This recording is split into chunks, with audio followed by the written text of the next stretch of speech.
Penguin Audio presents Invisible Ellen, written and read by Shari Shattuck.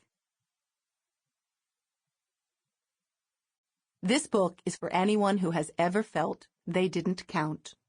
You do. Your spirit shines as strong and as pure as any other. Chapter 1. Occasionally, though not very often, Ellen Holmes would wonder how she had gained 273 pounds and simultaneously disappeared. Not that she necessarily needed an answer, or even wanted one, because, simply put, being unseen was everything that Ellen Holmes had ever wanted. It was also all she could remember. Her mother, a noun she used for lack of an inoffensive alternative, had apparently at some point forgotten that she'd had a daughter. Ellen had a vague memory of the woman packing up her vodka bottles and glass pipe before leaving her alone in a grubby room of a halfway house when she was 5. The only thing she clearly recalled from that event was gnawing hunger and the joy of eating a cinnamon bun someone had eventually given her. But details of life with that woman, especially that particular day, Ellen enthusiastically and effectively smothered, preferably under artificial non-dairy dessert topping, or gravy. Her memories of being found by the police, turned over to social workers, and the different foster families she'd subsequently been forced upon were also spotty and best forgotten. Ellen had ultimately been discarded in a group home. There, adults and kids alike had either taunted or ignored her. Preferring the latter, Ellen had assumed evasive techniques, avoiding attention by adopting a silent watchfulness and eluding all but the most necessary contact with others. What Ellen did remember was how she sought out shadows to avoid the repulsion she met in the light.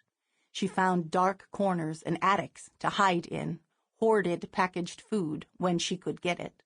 She learned to wear her straight brown hair longer so that it covered the left side of her face, veiling her from the world around her and hiding the scar that permanently drew her left eye halfway closed and limited her vision.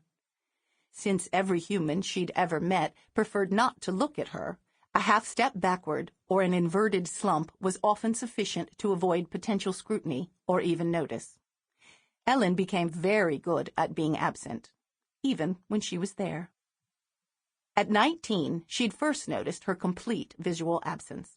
Ellen had tentatively offered help to a man staring with frustration at the bus schedule. He started, as if addressed by a disembodied voice. His eyes, flicking past her, quivered slightly at the place her face would have been, and then he hurried away. And Ellen had rejoiced, thrilled that a lifetime of cultivating the skills required for averting human interaction had finally paid off. The quality of being looked through instead of at felt so right. Ellen reveled in her anonymity. She learned she could sustain her visual absence at work, the nighttime cleaning crew at Costco, on busy streets where people shifted their bodies away if she drew near as though shying from a cold draft, and best of all, in her tiny apartment, where she spent most of her time watching the neighbors from behind the embracing arms of closed doors. Observing silently from the shadows may have begun as a crucial survival technique, but it had eventually grown into her most passionate interest.